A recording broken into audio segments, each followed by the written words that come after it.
This episode of Capes and Lunatics is brought to you by Tweaked Audio. Get awesome headphones, go to tweakedaudio.com and use the coupon code Southgate to get 30% off, free shipping, and a lifetime warranty. Or you can get there through the link on our website, southgatemediagroup.com.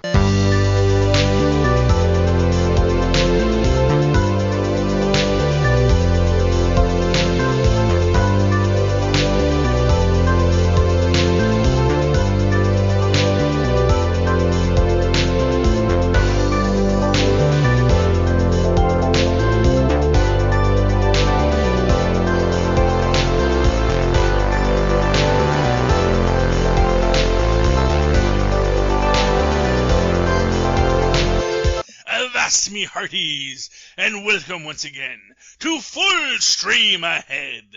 I'm your captain, Charlie the Professor Esser, and with me, as always, is my skinny rich friend. It's Mozz. Welcome back, Mozz, and welcome back, dear listeners, to Full Stream Ahead, your one-stop shop for everything streaming on your television, cell phone, or other viewing device. Tonight's episode, I'm not okay with this. Season 1, Episode 4, Stand By Me. After fighting with her mom, Sid struggles to avoid a meltdown at school. Later, Stan appoints himself Sid's mentor. Jonathan Entwistle, of course, he's directing these. Tripper Clancy gets our teleplay by Jonathan Entwistle and... Jonathan Entwistle and Christy Hall, I should remember that by now, is doing our developing, and of course Charles S. Forsman, not Threesman, not Twosman, but Forsman, created the comic book upon which this is all based. And starting the fantastic Sophia Lillis as Sydney Novak. Okay, this episode, By the way, before I mention that, who plays Stan? What's his name? Oh, 1 second. I will tell you that right now. Stan, very capably played by Wyatt Oleff. Wyatt Oleff. That dude can act, man. That dude can act. This is a very well acted series. I mean, who I really liked in this episode is the actress playing Maggie Novak, Kathleen Rose Perkins, who really has a confrontation with Sid. The mom, you mean? Or yeah, the mom. Yeah.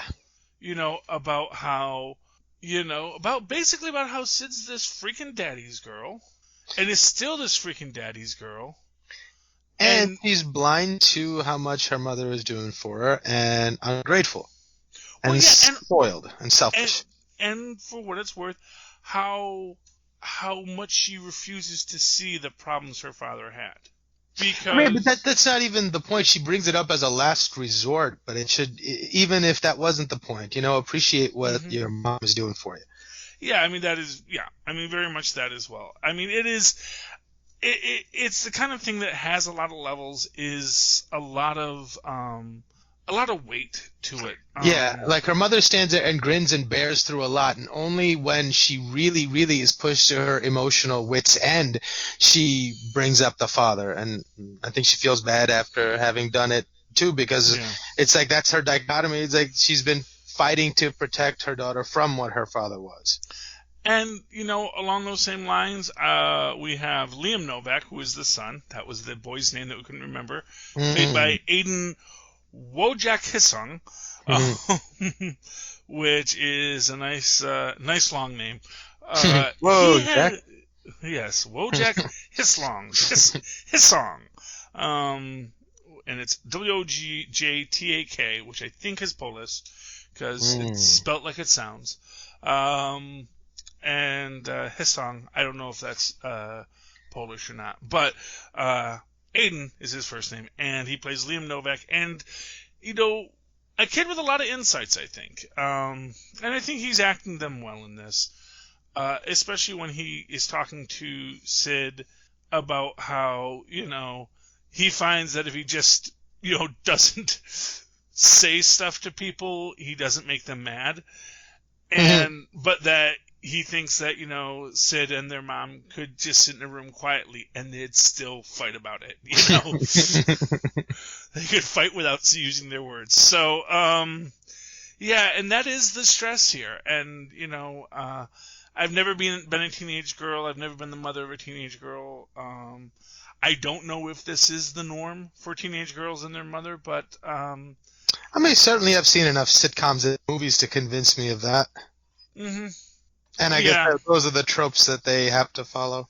Yeah, but I think it might. I think there is some reality to it from females I've spoke to on the subject. But again, not being a female, I can't say myself. But it is a very conflicted relationship they have, and it highlights. So it's. And it's true. So it's like I can't even blame her for it, and that's part of the whole point of the show is she doesn't know how to control her emotions just yet, and she feels them stronger than most, maybe. Yeah, and we tie this. We make reference in this show because, of course, the comparison is obvious to Carrie, who also had a very strained relationship with her mother, though. Obviously, Carrie had the far worse mother, but it does raise this idea that, it's that there is this pain in these people's lives, and they don't always have an easy way to deal with it. And, I think in both cases, there is this idea of there not being the partner in the life, and then that puts all the weight of the partnership onto somebody else, in the sense that, and that goes for both the child and the parent. So the parent becomes very reliant on the eldest child to serve the thing that you would expect the mate to do, but also then the child becomes angered that they don't have that their parent doesn't get to that the parent they have doesn't get to shift gears the way that two parents can shift gears, where you can be the good parent, you can be the bad parent. One parent just has to do it all, and then always has to be the parent that is asking the child to do things because it's a stressed household and a stretched household. So that definitely speaks to that dynamic, I think. At the same time, we do get a confrontation between Stan and Sid after Sid basically threatens to kill Stan. She said, "Please." Yes. But and we also start to see her powers kind of really getting more and more out of control, and really more and more stronger, just more and more powerful, more and more outside of her control. Hard to control, yeah. Yeah, her emotions are very much causing these problems. And we see this in the chem lab where all of a sudden, she's stressed out, and all of the test tubes just start bubbling and boiling, and you can see this is going to end poorly if she doesn't get out of there. Which likewise again leads us to the training montage. And I definitely I think the training montage is probably, first of all, it's just a lot of fun from the start, especially where Stan is like, because of course it's the lead up into this is Stan telling her, look, I've been researching this stuff. I think I've got a handle on your powers. I think I can help you understand them better. And then they get together, and he's got his stack of comic books there. Research. Yes, research. Like, don't you think that it's possible? Yeah, this could have been all just made. Don't you think that these are stories based on cutting-edge scientific and parapsychological research? And she's like, no, I don't think that. But he makes an interesting point, and perhaps he doesn't make the point very well, but I think the point that is valid there is nobody has thought about this situation more than these folks. They might not have done research, but the scientists haven't thought about this at all. So I'd rather have a non-scientist who has considered the idea thoughtfully over, not having anything. So I think there's merit to it, and I think that's not a bad argument. Yeah, it's not a bad argument, although, interestingly enough, he still is kind of flailing there because, of course, the first thing he goes to is radioactive spider bite. Well, I don't know. I kind of took that as his attempt to lighten the mood, maybe make her laugh so she calms down a little bit and doesn't take it so serious. And I also like where he it's that opening thing. So, okay, usually these stories start with a wise mentor coming to explaining to them, who they are and what this is all about.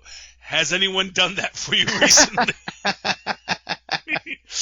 Which, is always like, well, obviously if I had that, I probably wouldn't be in a bowling alley with you reading comic books. So that's delightful. And then, and interesting enough, he mentions several things that maybe are related. We don't know. We'll see, because I have watched a few ahead. I haven't watched the last episode yet, but there are some things that are thrown out there that when you later see some other facts in the storyline, you go, oh, well, that's an interesting tie-in. So, like what? I'm not going to say what it was, but there was something where like, oh, okay, maybe there is something here. And we start our montage, of course. It's like, okay, I want you to focus and knock down those pins. And then, okay, knock down the beer cans. Get the popcorn. And you get this, like, sense that, okay, oh, yeah, she knocks down the pins. They're doing the beer cans, popping the popcorn. And you realize, like, oh, no, this is just other tests that he's done that she's not doing. Which is funny. Hi, Tristan. I love you too, Tristan. You've had enough watermelon. Have watermelon in the morning. Okay. That was Tristan. He likes watermelon. Oh, who doesn't? I know. Yes, well, he's been on a watermelon kick, and, I just bought him a little mini watermelon, and he's already eaten it all. Okay, if you finish the watermelon, then you're out of watermelon, because I know you have one dose of watermelon left. Okay, well, this is why I give you the warning. Anyway, sorry, folks. Yes, but there you go. Why don't you all vote at home and say, should Tristan eat the last of the watermelon? Okay. Now he doesn't want to be put on display. So. Okay. Anyway. Moving right along. But he's smart enough to figure out that it's her emotions that trigger it. Yeah. Then... Because she's there for help, but she doesn't want to actually contribute to the cause to help figure things out, Well, no, I don't even think it's he has to pull it. I mean, she knew she could, be more forthcoming or help the process a little bit, but she's just like, waiting for him to pull it out. Well, no, I mean, I'm going to disagree with that on that. Okay. I think what it is she doesn't know what does it, I mean, yeah, she knows I get mad, I get angry, and and stuff explodes. I guess she just, for herself, hasn't put that together yet, I guess. Yeah, but it's not like she wants stuff to explode, it's... Right. And, because immediately when he starts, insulting her, he's like, okay, she says, I see what you're doing, She knows what he's doing. She understands what's going on. And at first she's like pushing it off because she knows it's fake. But at the same time, he keeps on pushing and he's looking for the buttons and he knows the buttons to push. Yeah. And he pushes the buttons. And this gets us to this point where, she has this moment and it's actually surprisingly controlled in its own way, although not in the sense that she's controlling it, but in the sense that rather than just stuff kind of getting knocked over, it's like the two bowling balls rise up and then fly. And, of course, Stan's like, yes, you did it. But it's, Sid is not happy with that. First off, because, yes, she very easily could have killed him with this. But more to the point, you can't unsay the things. You got the trigger you wanted. I love you, Tristan. You got the trigger you wanted, but at the same time, it's okay, buddy. But at the same time, you had to hurt this person to do it, and it's not okay. It's not okay the way you got there, because they probably could have really talked about, okay, if it seems like it's an emotional response, how can we get these emotional responses to trigger? But no, he goes right to, let's trick her into using her powers by getting her really... And again, yes, because they're 18-year-olds or 16-year-olds or 17-year-olds, They're not people who have the best control of their emotions or their long-term planning ability. So, yes, he does kind of push it over where it needs to be, and that's... I mean, but also where it needs to be. Like, a trainer pushes you past your comfort zone to get you, and that's what he's doing. He's a trainer in that moment. Mm-hmm. Yes, he is. And it has its definite positives, but I think, as I say, you can't unring the bell. One thing I did want to go back to before we get to the last part of this thing is Sid kind of admitting to Stan that she had kissed someone. Yeah, it was a beautiful little conversation. Yeah. And what I liked about it is that she didn't say, well, because it's also one of the things where she still doesn't say, oh, I'm not into guys. Right. But they do manage to make amends at the end of it. Yeah, they come to terms with it, It's like, it is what it is. Yeah. It is what it is, and and for what it's worth, maybe this isn't the first time Stan has, been put aside, in a relationship. Although I thought it was kind of breaks your heart a little bit because you see how much he went into picking the right outfit and, getting himself clean, getting himself looking as best as he could, Yeah. But I mean, it's part of the game. Half the fun is in the preparation, in the anticipation, and if you're of healthy mind enough to enjoy that and come what may of the consequences, be able to appreciate the good time for what it is. Mm-hmm. So I think he's perfectly fine, Yeah, well, I mean, by the end of it, but I guess it's just sort of, and then we also see in that, basically his father is not the nicest guy in town. Mm-hmm.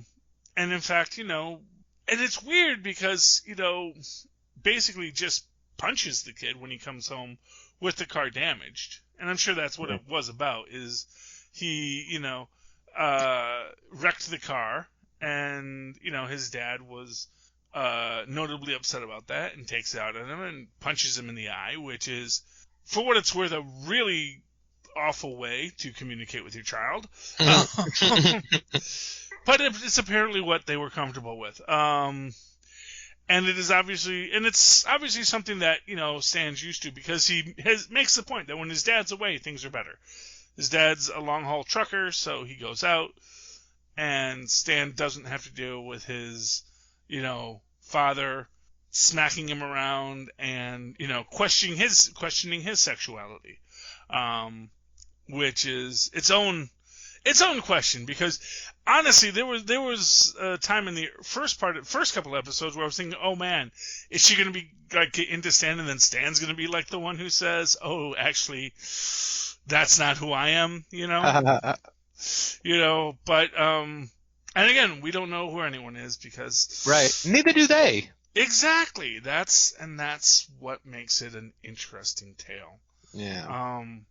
So Sid basically gets really frustrated by what Stan did, and Stan is like, trying to apologize, and but she storms off, and Stan knocks over the beer cans, and he's like, oh wait, I'm the one that has to clean all that up. Which also shows that maybe the bowling balls hitting the wall were not the best things either. Right, but he didn't think about the damage then. Yeah, well, and of course, because he's not thinking about, he's like all these young people, he's not thinking it through to the next thing. Well, what is the downside to this? What is the bad part of what I've decided to do? And if Corona gets me, Corona gets me. Yeah, right, that silly kid. Yeah, I know. Oh, spring break. Why? Yes. Yeah. You know, Florida, man. I love you too, Tristan. Go to sleep, buddy. Okay, we'll watch YouTube after the podcasts. Okay. Anyway. He's a joy. Anyway, Sid starts walking down the street, and this is a powerful scene because we haven't the first two episodes we talked about her. We get that flashback to her covered in blood or something covered in red. We know she's covered in red, but we see this. Yes, could be paint. We see her flashing to that moment and back to this moment, which is interesting because I don't know what that's trying to tell us. But didn't she do that in the beginning too? When she's walking through the woods and she comes into the light, all of a sudden they flash back to her covered in the red, and then back to not right before she goes to the clock tower. Well, yeah, but isn't that this episode that she does that, the watchtower? Yeah, well, I thought you were saying she does it at the end again. I was like, I didn't notice it at the end. I remember it at the beginning. Was it at the end? Oh, was it in the middle? No, it was right at the beginning when she's walking out of the woods after doing her little mini explosion. Yeah, okay, so I'm always trying to figure out where all these things happen. Yeah. The end is where we get the shadow thing. Yes, and I want to get to that, but first I want to talk about this thing, which apparently happened much earlier. And oh, right. Yes, because it is this switch. And what's interesting, and you know what, you're right about that, because that is when I first realized she's wearing the same top. Huh. So, because that's the same top. That's the black top that Dina gave her to wear. And that's also the top she's wearing when she's covered in the red stuff. I don't know.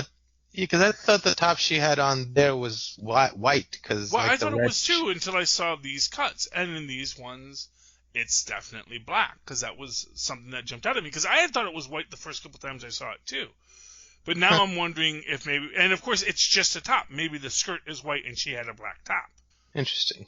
But it's covered in blood, so you didn't notice it, Maybe that's what's going on with it. I'm not 100% certain, That's the thing. And maybe I got to go back and double-check the first episode. Maybe there's more than one time when she's covered in red stuff. Or maybe the red stuff is kind of symbolic of something else. That's the thing.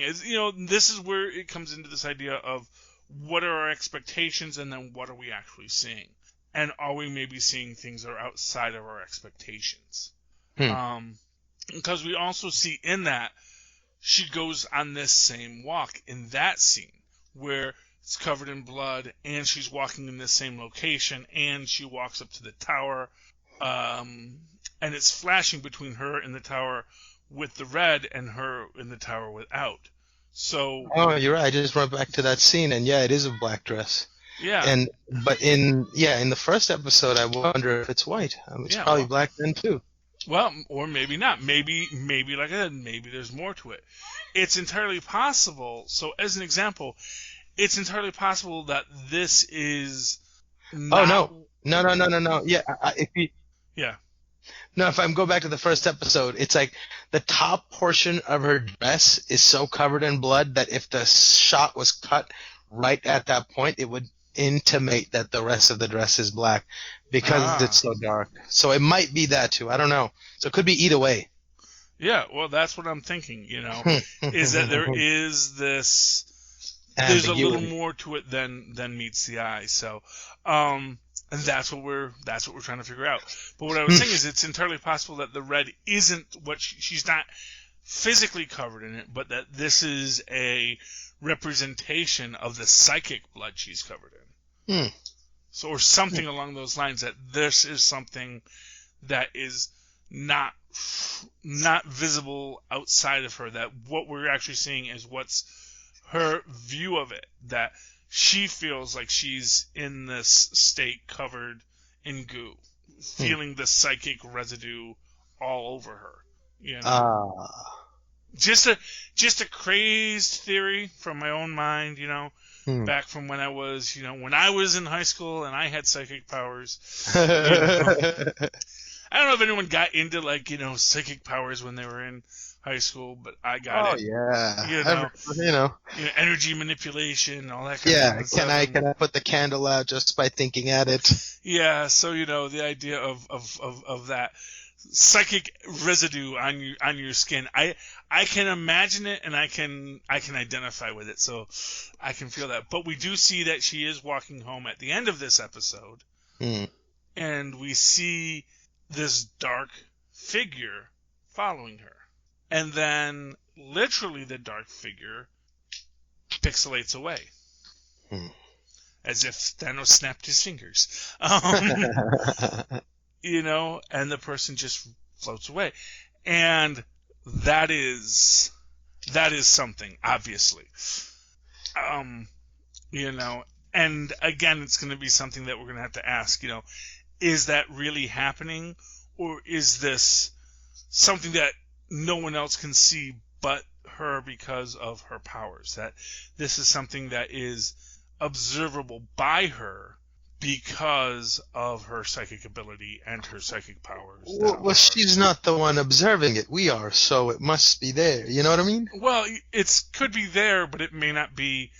Again, it may not be something that someone could physically see in their practical reality. Exactly. Right. It's like, are we seeing in her? Yeah, are we seeing beyond the veil, or are we seeing what's here, you know? Right, is she imagining, oh, there's somebody behind me, and this is a visualization of what she might be imagining? Exactly, you know, which then creates that... I think it's her father, though. I think it's the ghost of her father. You know what? You just threw a thought in my mind. Have you ever seen Forbidden Planet? No. Okay. So in Forbidden Planet, there's this idea of this, you know, basically it's the lone survivor of the lost, you know, ship crashed on this planet, and he starts talking about, oh, well, there's, you know, that this was a super advanced alien race here that with their technology I've been able to create this paradise for myself and my daughter, but there is a great beast that killed everyone else around us. And what it comes to terms at the end is that he was using this machine that's like sort of a mental stimulator that the aliens use to sort of create, you know, wonderful things. But what it did was it took his id and made it into sort of this invisible beast. Oh, boy. So he wound up sort of creating this monster out of his darkest emotions that came and took out vengeance on people. So now I'm wondering, because, yeah, the first thought is, oh, is that her father? But at the same time, maybe it's not her father. Maybe it is just her dark self that is manifesting. Right, it's her repressed emotions manifesting. Yes, exactly. That's the theory. That's the question. That's just a theory. A streaming theory. Uncut. Yes. Okay. So, no, it's okay, Tristan. And anyway, Mozz, do you have any final thoughts on tonight's episode? No, I'm just excited to find out who this ghost creature is. Yeah, well, you know, I'm very hoping we're going to see it in the very, very near future. Pardon me. In the meantime, if you'd like to reach out to Mozz, how can you do that? Oh, you can email me at mozzmanzoor@gmail.com or find me on Facebook under Mozz Manzoor. That's MOZZMANZOOR. And, of course, before we go, just remember, support our sponsors here on Southgate Media and Capes and Lunatics. That includes Tweaked Audio, Hunt a Killer, Pod Life the Book.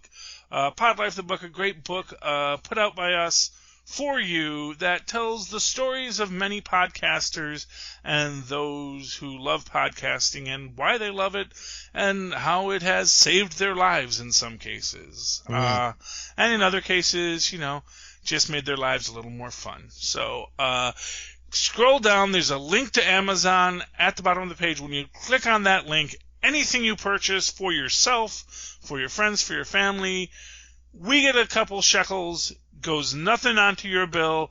It's just stealing from the man and given to the poor podcasters. So you might want to try that. Pick up Pod Life the Book. It's a great thing to read while you are sitting at home with nothing better to do.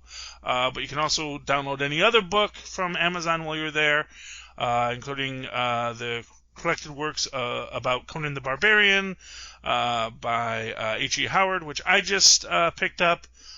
Very exciting books, very exciting stories. It's Conan in his original 1930s creations, and I highly recommend that.